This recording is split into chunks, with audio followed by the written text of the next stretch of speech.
Oh, golly, oh gosh, I can't get through this quest. This monster's just carting me left and right. Timmy! Cotton? Timmy, use the small game. The small game? Use them to become immortal. You mean like this? Jesus Christ, Timmy, no! What?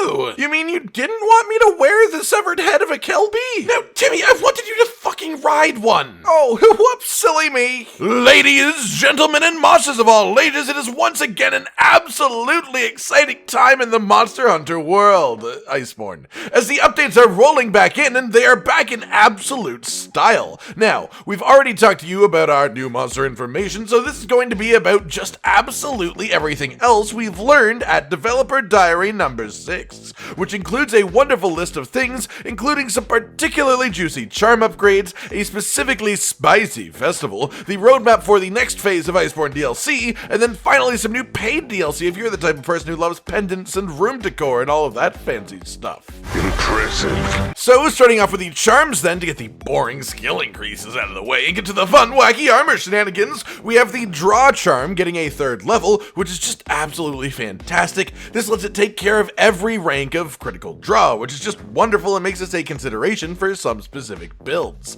Then we have the Phoenix charm getting a 3rd level. This is for the Coalescence skill, which is a fantastic damage skill that otherwise comes as a 3-slot jewel if you want it by itself. So having a charm that fulfills all the ranks of this skill by itself will more than likely see its way somewhere into the meta for certain. Then finally we have the Fitness charm getting an upgrade to the 5th rank, which will give you all 5 ranks of Constitution. Isn't that nice? I can party forever! Then one more little system update I'm sure a lot of people are going to love. You can now craft specific lures for the Guiding Lands at the Elder Melder. If you've seen a monster in the Guiding Lands, you can now use this system to specifically put your resources towards seeing it again. And then we have the flip-flop-flippity fantastic Sizzling Spice Festival that hits Celiana on July 22nd and then lasts for 2 weeks. And oh boy, does this one look to contain a whole bunch of stuff to just, well, do. There is so much cool stuff here worth grabbing, guys. Trust me, but let's start off with the most relevant equipment to the event, the festival armor itself. And oh, it is just so good. And if based on that sound, I'm already burnt enough to wear it. Oh, it's gorgeous, guys. And the female one ain't no slouch either. Even for those of you who aren't big on your character showing skin, can definitely grab the layered version for whatever piece those wings are attached to, because oh god, those wings are just beautiful. I have wings.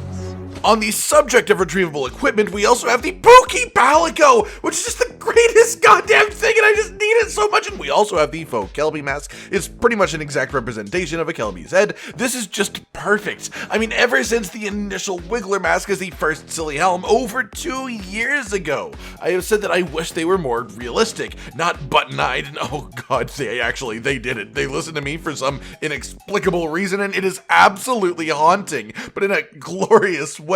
This is the be-all, end-all of small game hunting equipment right here, ladies and gentlemen. This is camouflage. And speaking of camouflage, you'll be happy to know that we also have a super realistic faux Aptonoth helm. Frederick, where are you? I survived somehow as a human. God, they did a wonderful job with this update. Sorry guys, I love monster head equipment. Don't judge me. What you should judge though is the brand new mug-shaped dual blades filled with ale, and oh man, they try to just slip this past you. They just make it really quick, but you can see it when he unsheathes the weapons just for a second. They poof out with foam from the mugs. These things are going to be flinging foam everywhere when you team and dance like an alcoholic in a mosh pit. Then we've got some nice little bunny ears. I'm sure a bunch of people will love that. And of course, finally, we have captured the king. The golden monkey helm will be available, and it looks fantastic too. Then finally, for our own equipable needs, we'll be able to unlock layered default clothing, which in other words means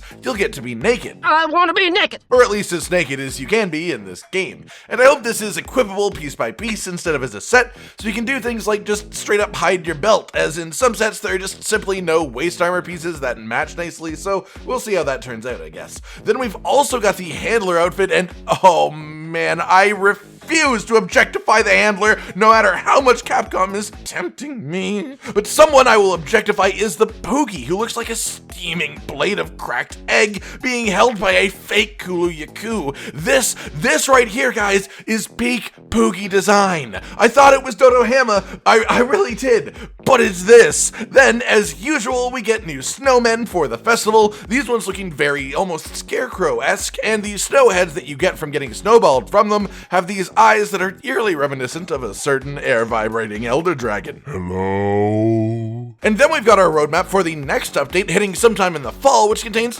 who guessed it, a returning monster. Who's pumped? I know I am. This could be anything, realistically. It could be my dream, my greatest love, Duramboros, or maybe even Zamtrios, or more likely something a little bit more threatening, maybe a Eucanlos, a Cantor, or even another Black Dragon. Who knows at this point, really? We also, during this period, will get to unlock Master Rank layered armor, which is just fantastic. There is no telling as of yet if we are going to just get all of it at once, but I would say it's far more likely that we get it in stages like we got the high rank armor.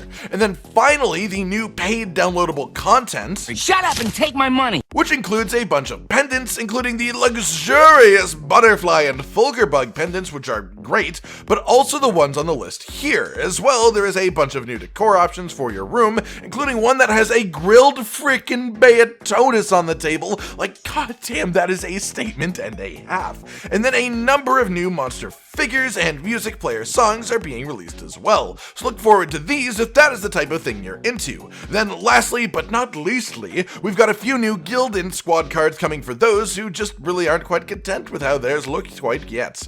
All in all, the near future of Iceborne looks bright as hell, guys, and I'm strapped in for the ride. Alright everyone, I've been Cotton Dinosaur, and this has been everything else that you needed to know about the Developer Diary number 6. Are you as excited for these items as the monsters? Which part of this update pumps you up the most? Like if you like the video, subscribe and hit the notification bell for more, and most importantly, ladies and gentlemen, until next time, stay sweet.